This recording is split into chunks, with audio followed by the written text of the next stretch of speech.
with the Buddy L train, the company started in the early 1900s with Fred Lundquin, and basically it was a steel company, and they produced a lot of auto parts. They also did things for farm equipment.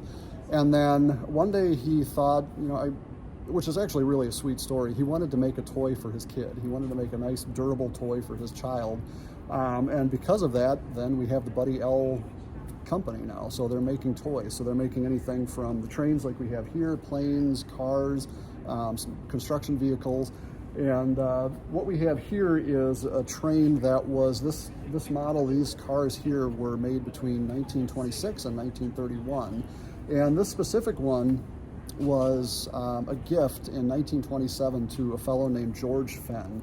And he was an Oshkosh, Wisconsin native, and we actually have information from his family, and that's how we got the locomotive here too. He wanted a train for Christmas. So he wrote a letter to Santa, and one of the specific things on the letter was, if you bring me the Buddy L train, you don't have to bring anything else. So that was his big wish list item. So he got that in 27, and basically from the reports from his family, every moment he could, he was playing with the train, and he loved trains, loved drawing them, planes as well.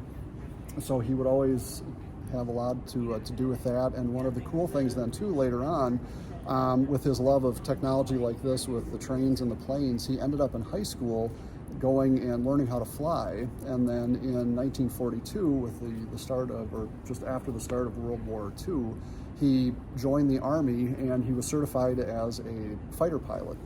Now this is where the story takes kind of a sad turn, because he went up in October of 43 to do an armed escort mission, and he never returned. He was just missing in action then. They don't know if he was shot down, if something happened.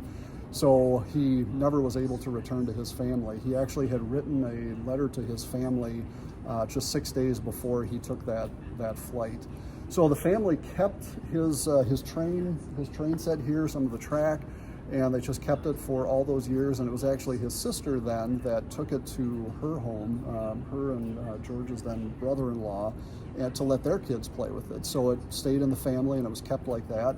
And then when his sister passed away in 2020 at the age of 102, the family then donated it to the museum. So we have this great object here, just a great piece of history and a great family story about a little boy's love of trains and how that led into all of this.